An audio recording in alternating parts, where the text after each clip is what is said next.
Okay. So, ఈరోజు మనం rotate command గురించి చూద్దాం.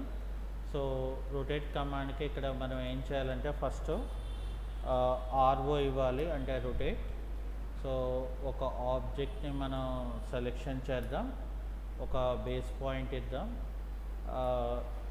రొటేషన్ యాంగిల్ అనేది మనం ఎంటర్ చేస్తే depend on the rotation angle అంటే ఇక్కడ మనకి ఆర్ఓ అని చెప్పాను. ఒక బేస్ పాయింట్ తీసుకున్నాను.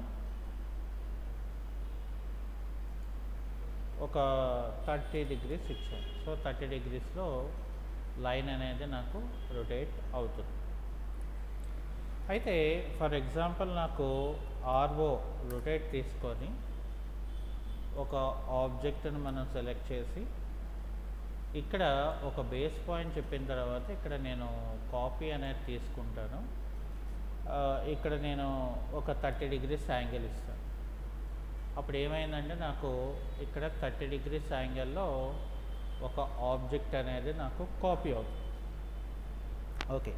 సో దాని తర్వాత మనం ఆర్ఓ రొటేషన్ అని చెప్పి ఇక్కడ ఏం చేస్తానంటే ముందు ఎం అంటే మూవ్ అని చెప్పి ఆబ్జెక్ట్ని మనం ఏం చేస్తానంటే అది బేస్ పాయింట్ని నేను ఇక్కడ పెట్టుకుంటాను. ఓకే. సో ఇప్పుడు ఏం చేస్తానంటే నేను ఆర్ఓ అంటే రొటేషన్ తీసుకొని ఆబ్జెక్ట్ని సెలెక్ట్ చేసి సో ఇక్కడ ఒక బేస్ పాయింట్ తీసుకొని ఇక్కడ నేను రిఫరెన్స్ పాయింట్ తీసుకుంటాను.